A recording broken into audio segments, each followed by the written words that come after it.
Shalom warga kerajaan sorga, Kingdom Daily Devotion hari ini berjudul arti sebuah nafiri atau sangkakala. Bilangan 10 ayat 1-2 mengatakan, Tuhan berfirman kepada Musa, buatlah 2 nafiri dari perak. Dari perak tempaan harus kau buat itu supaya dipergunakan untuk memanggil umat Israel dan untuk menyuruh laskar-laskarnya berangkat. Apa artinya sebuah sangkakala atau sebuah nafiri?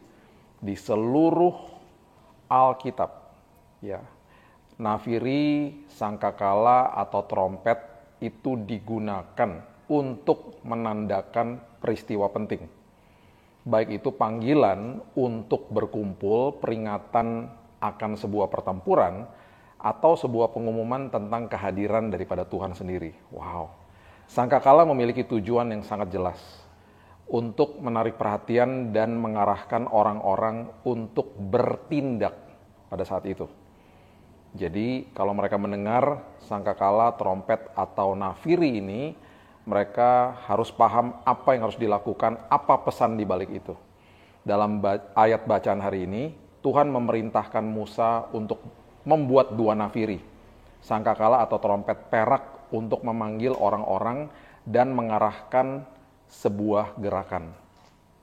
Ini bukan suara acak, itu disengaja dan bermakna.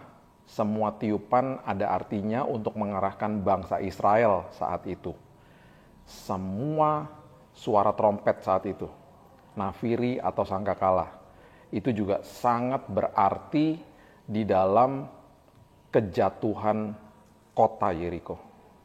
Kejatuhan Yeriko adalah salah satu kisah yang paling dramatis dalam Alkitab.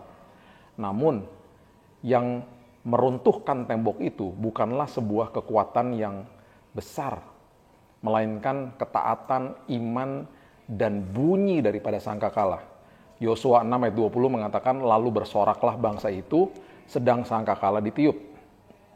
Segera sesudah bangsa itu mendengar bunyi sangkakala, bersoraklah mereka dengan sorak yang nyaring, maka runtuhlah tembok itu. Lalu mereka memanjat masuk ke dalam kota, masing-masing langsung ke depan dan merebut kota itu. Wow, Tuhan memberi Yosua sebuah strategi yang cukup aneh sebenarnya. Berbaris mengelilingi kota itu sekali sehari selama 6 hari dengan para imam, ya, meniup sangkakala, dan pada hari ke-7 berbaris mengelilingi kota itu 7 kali, meniup sangkakala dan bersorak. Tidak ada pedang, ya, tidak ada senjata yang terhunus, tidak ada senjata yang digunakan, hanya iman dan bunyi sangkakala. Sangkakala dalam kisah ini melambangkan sebuah kuasa Tuhan yang dilepaskan melalui sebuah ketaatan. Itu bukanlah sangkakala ajaib, itu adalah tanda bahwa umat Tuhan mempercayai firman Tuhan, bahkan ketika itu tidak masuk akal. Sangkakala ditiup, ya, itu adalah tanda bahwa mereka sudah menang, walaupun mereka belum melihat kemenangan. Terkadang Tuhan meminta kita untuk melakukan hal-hal yang tidak sejalan dengan logika manusia, seperti berjalan berputar-putar, seperti meniup sangkakala ke tembok batu. Namun ketaatan selalu membawa terobosan. Dalam perjanjian baru, ya, yang kita hidupi hari ini, sangkakala memiliki sebuah nada profetik. 1 Tesalonika 4 ayat 16 mengatakan begini, sebab pada waktu tanda diberi, yaitu pada waktu penghulu malaikat berseru dan sangkakala Allah berbunyi, maka Tuhan sendiri akan turun dari sorga, dan mereka yang mati dalam Kristus akan lebih dahulu bangkit. Ya, ini adalah sebuah ayat firman Tuhan dan juga suara Tuhan yang melalui Roh Kudus hari ini memberitahu kita, ya, bahwa sangkakala itu yang mengarahkan kehidupan kita. Hari ini ucapan syukur kita atas masalah kita juga merupakan sangkakala yang menyatakan suara kemenangan walaupun kita belum melihat kemenangan itu sendiri. Hidup ini memiliki tujuan yang jelas.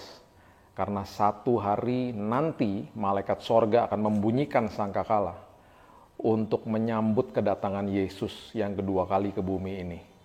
Ya, puji nama Tuhan. Puji namanya yang berkuasa. Itu sebabnya hari ini suarakan sangkakalamu, yaitu ucapan syukurmu. Walaupun engkau belum melihat kemenangan, selalu katakan kepada masalahmu bahwa Tuhan baik, Tuhan luar biasa, Tuhan sedang bekerja, dan pasti akan membawa kebaikan bagi kehidupan kita. Jangan menyerah, jangan takut. Dan hari ini kita buka dengan sebuah doa, hari yang baru dengan prinsip firman Tuhan, bahwa sangkakala itu yang ditempatkan di dalam kita, yang kita suarakan dengan kalimat pujian, ucapan syukur yang keluar dari mulut kita. Biarlah itu yang merontokkan tembok-tembok masalah kita, dan apapun yang sedang kita gumuli hari ini. Bapa yang baik, terima kasih buat hari yang baru. Kami percaya hari ini menjadi hari yang luar biasa bersama dengan Tuhan. Kami mulai dengan ucapan syukur walaupun kami belum melihat jawabannya. Kami mulai dengan ucapan syukur walaupun kami belum melihat kesembuhan. Kami mulai dengan ucapan syukur walaupun kami belum melihat pemulihan.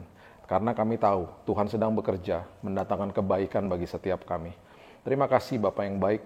Kami mengucap syukur bahwa kami juga menanti Juru Selamat kami untuk datang yang kedua kalinya.